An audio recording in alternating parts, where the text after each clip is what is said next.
જય શ્રી કૃષ્ણ. જય હો, મંગલમય હો. માં ગીતા સમજાવે છે કે કોનું સાંભળવું, શા માટે સાંભળવું. હા, એક પ્રેરણાત્મક વાર્તા છે. એક પૂતળીવાળો એટલે ઢીંગલીવાળો ઢીંગલીઓ વેચવા નીકળ્યો. શેરીએ શેરીએ મોહલ્લે મોહલ્લે બૂમો પાડતો હતો. ઢીંગલીઓ તો બધી વેચાઈ ગઈ હતી, ખાલી 3 જ ઢીંગલી બાકી હતી. ત્યાં એક સોસાયટીના લોકો ભેગા થયા અને વેચનાર ઢીંગલીવાળાને બોલાવ્યો. ઢીંગલીવાળો લઈને બેઠો. ઢીંગલી કયો કે પૂતળી કયો. લોકોએ ભાવ પૂછ્યો ત્યારે ઢીંગલીવાળાએ કહ્યું કે મારી બધી ઢીંગલીઓ તો વેચાઈ ગઈ છે, આ 3 જ બાકી રહી છે.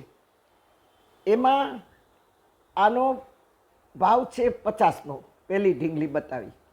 આ બીજીનો ભાવ છે 100 રૂપિયા અને ત્રીજીનો ભાવ છે 500 રૂપિયા.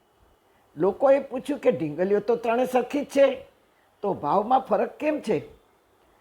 પેલા ઢીંગલીવાળાએ કહ્યું કે જુઓ, આ પહેલી ઢીંગલી, એણે એક સળી લીધી અને ઢીંગલીના કાનમાં નાખી અને એણે બીજા કાનથી કાઢી નાખી. એણે કહ્યું કે આ ઢીંગલી સાંભળીને બીજે કાનેથી કાઢી નાખે છે. બીજી ઢીંગલીના કાનમાં સળી નાખી તો એ ગળામાં અટકી. પેલાએ કહ્યું કે આ ઢીંગલી સાંભળીને ગળા સુધી જ રાખે છે, હૃદય સુધી નથી ઉતારતી. અને આ ત્રીજી ઢીંગલી, એના કાનમાં સળી નાખી તો એ સીધી જ પેટમાં ગઈ અને પાછી નીકળી નહીં. શું કહેવા માગે છે આ વાર્તા? સાંભળવાનું તો ઘણું છે, પણ શું સાંભળવું, કોનું સાંભળવું, સાંભળવું કે નહીં સાંભળવું એ ખબર નથી. ખાસ તો વડીલોના અનુભવો સાંભળવાની તૈયારી રાખવાની. જે વાંચવાથી નહીં મળે, સાંભળીને એક કાનથી બીજી બાજુ બીજા કાનથી કાઢી નાખતા વ્યક્તિ છે મૂર્ખ છે. વડીલોની વાતો, ધર્મની વાતો, સનાતન ધર્મની વાતો, સંસ્કૃતિની વાતો, આ સાંભળીને એક કાનથી બીજી કાન કાઢી નાખનાર વ્યક્તિ મૂર્ખ છે. બીજી જે સાંભળીને ગળા સુધી રાખે છે તે મતલબી છે. પેલી મૂર્ખ છે, બીજી મતલબી છે કે જે સાંભળ્યું છે તે ગળા સુધી રાખવાનું, થોડુંક યાદ રાખવાનું, જરૂર પડે ત્યારે જ એને યાદ કરવું. આ સ્વાર્થ સરે તો જ અમલમાં મૂકીશ, બાકી જે સ્વાર્થ મને કામ નહીં લાગે સાંભળ્યું એ આને કાનથી બીજે કાને કાઢી નાખીશ અથવા તો ગળા સુધી રાખીશ. સ્વાર્થ પૂરો થવાનો હશે તો પછી વિચાર કરીશ.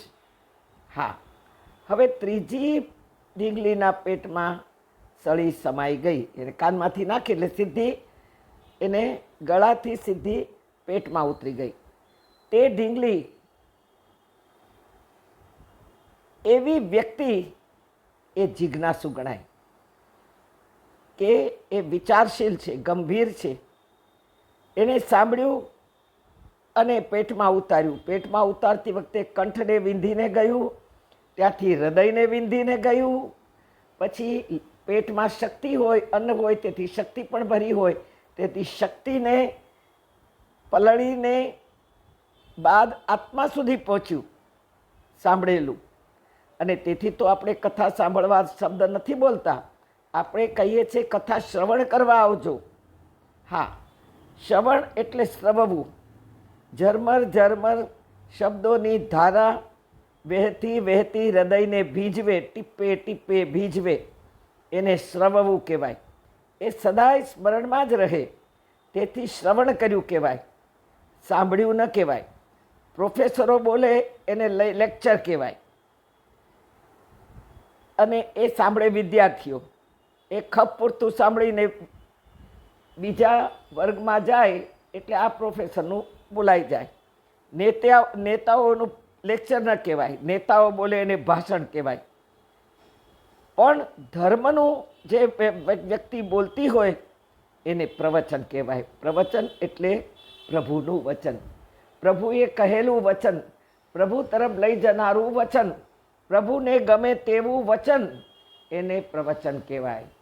તેથી ભૂલે ચૂકે કથાકારને એવું ના કહેવાય કે ભાષણ કરો છો. હા, મારું એક વખત એક ગામનું નામ નહીં દઉં કારણ કે તમારા જ કોક રહેતા હશે, તો એ બેને કહ્યું કે આ ભાષણવાળી છોડો ને આ ગરબા ગાય છે એ બતાવો પેલામાં, આ ભાષણવાળી શબ્દ. ને એ જ બેને કહ્યું કે મારે પણ તમારી જેમ ભાગવત બોલતા શીખવું છે. ત્યારે મને કહેવાનું મન થયું કે ભાષણવાળી હોય તો જ આવડશે, બાકી પ્રવચન કરતાં તને નહીં આવડે. પણ હું બોલી નહીં, કારણ કે એ મારા સગામાં થતી હતી.